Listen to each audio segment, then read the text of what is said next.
میرے نبی پاک صلی اللہ تعالیٰ علیہ وسلم نے فرمایا ہر چیز اپنے رب سے مانگ، ہر چیز مانگ، ہر چیز مانگ۔ یا رسول اللہ کیا کچھ؟ میرے محبوب نے فرمایا تیرے گھر میں نمک بھی ختم ہو جائے تو وہ بھی اپنے رب سے مانگا کر، تو مانگنا وہ تجھے دے گا، تو اس کی بارگاہ میں کشکول طلب دراز تو کرنا۔ اور ترمذی شریف میں عجیب لفظ ہے، رسول کائنات نے فرمایا، رب کریم فرماتے ہیں جب میرا بندہ ہاتھ اٹھاتا ہے نا تو مجھے حیا آتی ہے کہ میں خالی کیسے لوٹا دوں اس کے۔ اتنے بڑے بادشاہ کی بارگاہ میں او بھائی، لوگوں سے عزتیں تلاش کرتے ہو تو وہ کیا تمہیں عزت دیں گے؟ وہ تو کل اچھا کہتے ہیں پرسوں برا کہنے لگ جاتے ہیں۔ لوگوں کے سامنے گڈ بک میں آنا چاہو گے تو وہ تو سویرے تمہارے بارے میں کچھ کہیں گے، شام کچھ اور کہیں گے۔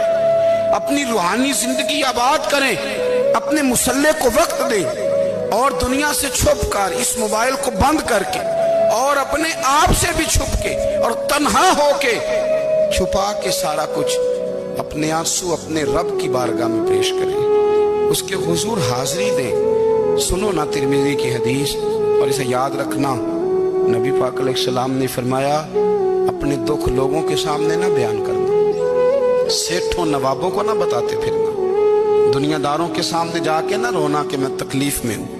فرمایا اگر دنیا داروں کو دکھ بتاؤ گے رب تمہیں کبھی غنی نہیں کرے گا۔ اور لوگ ہیں کہ الٹا مذاق اڑائیں گے۔ آپ کی جس سے بڑی پکی یاری ہے نا، پکی، وہ تب تک پکی ہے جب تک آپ نے 50,000 مانگا نہیں، اور جس وقت آپ نے کہہ دیا کہ میں مجبور ہوں میری مدد کر تو پھر ختم ہو گئی دوستی۔ لوگوں کی تعلقات آپ کے ساتھ تب تک ہیں جب تک آپ ان سے کوئی ضرورت وابستہ نہیں کرتے۔ کریم محبوب فرمانے لگے بندوں کے سامنے دکھ نہ بیان کرنا، اللہ تجھے کبھی غنی نہیں کرے گا۔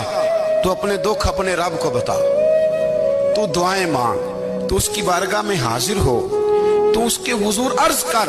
فرمایا اپنے دکھ اپنے رب کو بتا، وہ جلدی کرے یا دیر سے کرے تجھے ساری دنیا سے بے نیاز کر دے گا، تجھے کسی کا محتاج نہیں رہنے دے گا۔